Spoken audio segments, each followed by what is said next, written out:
The Mongols have never been defeated in battle. It's 1260. And the Egyptians do the unthinkable and defeat the Mongols for the first time in history. Ironically, because history loves these little things. I don't even know how this happens. Ironically, the leader of the Egyptian army, the Mamluk army, is a guy named Seyf-ed-din Qutuz. Seyf-ed-din Qutuz, the ruler of Egypt, was Persian. He was a slave. He had in fact been part of the Mamluk army. The Mamluk army was a slave army. He rose up through the ranks and ends up ruling Egypt. He was from the Khwarezmian royal family, and as a child got sold into slavery when Genghis Khan destroyed the empire he was a part of, and then ends up leading the Egyptian army in the first Mongol defeat. The United States has conducted an operation that killed Osama bin Laden. Abu Bakr al-Baghdadi is dead.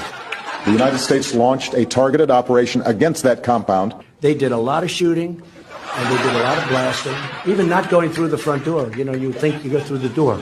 If you're a normal person, you say, knock, knock, may I come in? After a firefight, they killed Osama bin Laden and took custody of his body. He died like a dog. But his death does not mark the end of our effort. A beautiful dog. A talented dog. We give thanks for the men who carried out this operation. And I don't get any credit for this, but that's okay. I never do. But here we are.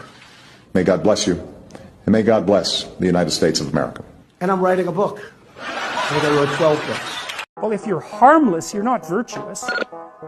You're just harmless. You're like a rabbit. A rabbit isn't virtuous. It just can't do anything except get eaten. It's not virtuous. If you're a monster and you don't act monstrously, then you're virtuous. But you also have to be a monster. Well, you see this all the time. Harry Potter's like that too. It's like he's flawed, he's hurt, he's got evil in him. He can talk to snakes, man. He breaks rules all the time. All the time. He's not obedient at all. But, you know, he has a good reason for breaking the rules. And if he couldn't break the rules, him and his little clique of rule-breaking, you know, troublemakers, if they didn't break the rules, they wouldn't attain the highest goal. So it's very peculiar, but it's very, very, very, very, very common mythological notion. The hero has to be a monster. I was talking to a man the other day who was leaving, decided to immigrate, decided to leave this country. And I said, why are you leaving? He said, it's homosexuality. I said, what are you talking about?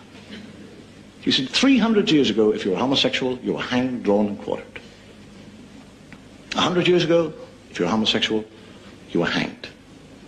50 years ago, if you were homosexual, you were flogged and given 20 years in prison. 20 years ago, if you were homosexual, you were fined £200 and sent to prison for 2 years. 5 years ago, if you were homosexual, you had a small fine and you were pardoned. Got off with a warning. I said, well, what are you leaving for? He said, I'm going before they make it compulsory. Based on what you know, you think human society will be around on Earth in 1,000 years or probably wiped out?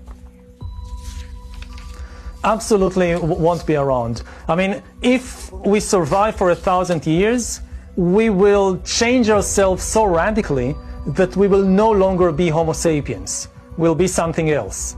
Given the technologies we are now developing, both AI and biotechnology, and also given the challenges we're facing, like climate change, I don't think that humanity in its present form can continue for 1,000 years. I don't think that even 100 years. Wow. And we will either change ourselves and our society in such a radical way that we will still have, you know, successors, but they will no longer be Homo sapiens. The same way that we are different from Neanderthals and from chimpanzees, so whoever dominates this planet in 1,000 years or even 100 years will be very different from us Homo sapiens.